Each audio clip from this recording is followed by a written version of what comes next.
నమస్తే welcome to Aadab TV.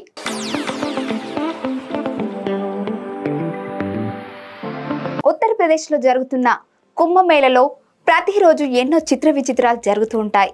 అయితే కొన్ని మాత్రమే సోషల్ మీడియాలో వైరల్ అవుతాయి। కుంభమేళ ఆరంభమైనప్పటి నుంచి ఒక అమ్మాయి గురించి ప్రముఖంగా సోషల్ మీడియాలో చర్చ జరుగుతుంది। ఆ అమ్మాయి పేరు మోనాలిసా। ఇండోర్కు చెందిన మోనాలిసా ఫ్యామిలీ కుంభమేళలో పూసల దండలు, రుద్రాక్ష దండలు అమ్ముకోవడానికి వెళ్లారు। కుంభమేళలో కొందరు యువకులు ఈమెను చూసి చాలా అందంగా ఉంది అంటూ ఒక వీడియోను సోషల్ మీడియాలో షేర్ చేశారు। ఆమె కళ్ళు చాలా స్పెషల్గా ఉన్నాయంటూ ఆ వీడియోకు మంచి స్పందన వచ్చింది। కుంభమేళకు వెళ్లిన వారిలో చాలామంది ఇప్పుడు మోనాలిసా ఎక్కడ ఉంది అంటూ వెతకడం మొదలుపెట్టారు। ఆమె ఎక్కడ కనిపిస్తే అక్కడ గుంపులుగా ఏర్పడి ఆమెతో సెల్ఫీకి ఎగబడుతున్నారు। ఆమెను కాపాడేందుకు ఒకానొక సమయంలో ఫ్యామిలీ మెంబర్స్కి చాలా ఇబ్బందిగా మారింది।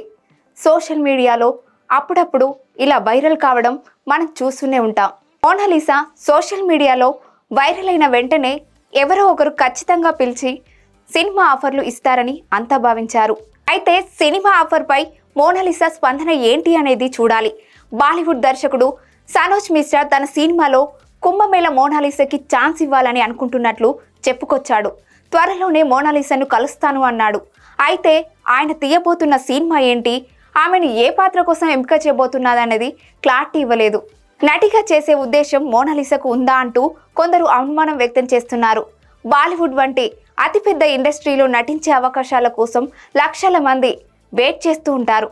అలాంటి అవకాశం వస్తే మోనాలిసా వదులుకోదని కొందరు అభిప్రాయం వ్యక్తం చేస్తున్నారు। ఇప్పటికే మోనాలిసా మేకోవర్ మార్చేసింది। ఇటీవల ఒక బ్యూటిషియన్ సోషల్ మీడియాలో మోనాలిసా వీడియోను షేర్ చేసింది। ఆ వీడియోలో మోనాలిసాకి మేకోవర్ చేసింది। ఆ వీడియో సైతం సోషల్ మీడియాలో వైరల్ అయింది।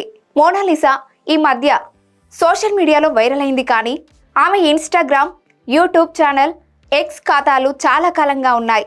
ఆమె వీడియోలను షేర్ చేస్తూ ఉండేది, కానీ ఆ వీడియోలు పెద్దగా వైరల్ కాలేదు। కానీ అనూహ్యంగా ఇప్పుడు మోనాలిసాకి మంచి గుర్తింపు దక్కింది। మోనాలిసా కళ్ళలో ఉన్న ప్రత్యేకత కారణంగా ఖచ్చితంగా బాలీవుడ్లో మంచి ఆఫర్లు వచ్చే అవకాశాలున్నాయి। నటిగా తనను తాను నిరూపించుకుంటే ఖచ్చితంగా సినిమా ఇండస్ట్రీలో ఈమెకు మంచి ఫ్యూచర్ ఉంటుంది। అయితే సినిమాల ఎంపిక విషయంలో కాస్త జాగ్రత్తలు తప్పనిసరి।